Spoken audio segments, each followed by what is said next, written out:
Welcome to 9 vibes. Medigadda బ్యారేజీలో 7వ block నిర్మాణం ప్లాన్ ప్రకారం లేదని, రాఫ్ట్ సీకెంట్ ఫైల్స్ నిర్మాణం తగిన రీతిలో జరగలేదని విజిలెన్స్ అండ్ ఎన్ఫోర్స్మెంట్ డైరెక్టరేట్ స్పష్టం చేసింది. డ్రాయింగ్ ప్రకారం లేకపోవడమే నష్టానికి ప్రధాన కారణమైందని ప్రభుత్వానికి నివేదిక సమర్పించింది. 16 నుంచి 21 వరకు పియర్స్ కు పగుళ్లు, రాఫ్ట్ వైఫల్యాలకు సపోర్టింగ్ మెటీరియల్ కోల్పోవడం కారణంగా కావచ్చని, ఇందుకు నిర్మాణ సంస్థ ఎల్ఎన్టీ కారణమని తెలిపింది.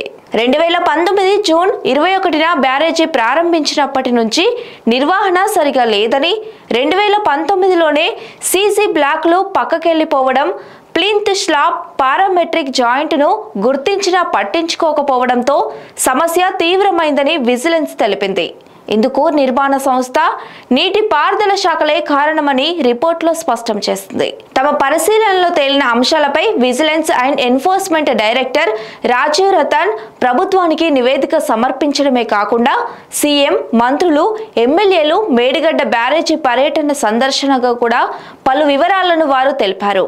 దెబ్బతిన్న వాటిని బాగు చేయాలని పలుమార్లు నీటిపారుదల శాఖ లేఖలు రాసినా నిర్మాణ సంస్థ పట్టించుకోలేదని విజిలెన్స్ నివేదికలో పేర్కొంది.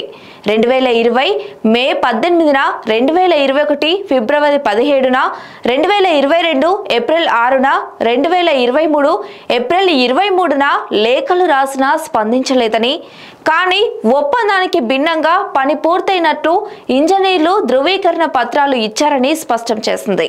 బ్యారేజీ నిర్మాణం జరిగిన తర్వాత కూడా కాఫర్ డ్యామ్ షీట్ ఫైల్స్ ను 5 సీజన్ల పాటు తొలగించకపోవడం నది ప్రవాహాన్ని దెబ్బతీసిందని తెలిపింది.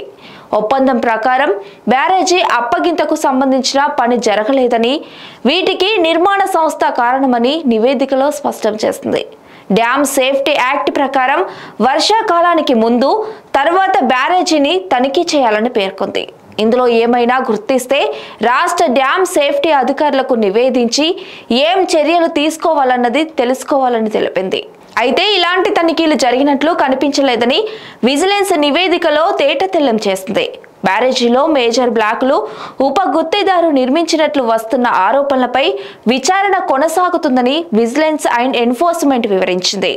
అకౌంట్స్ పై విచారణ జరుపుతున్నామని పేర్కొంది.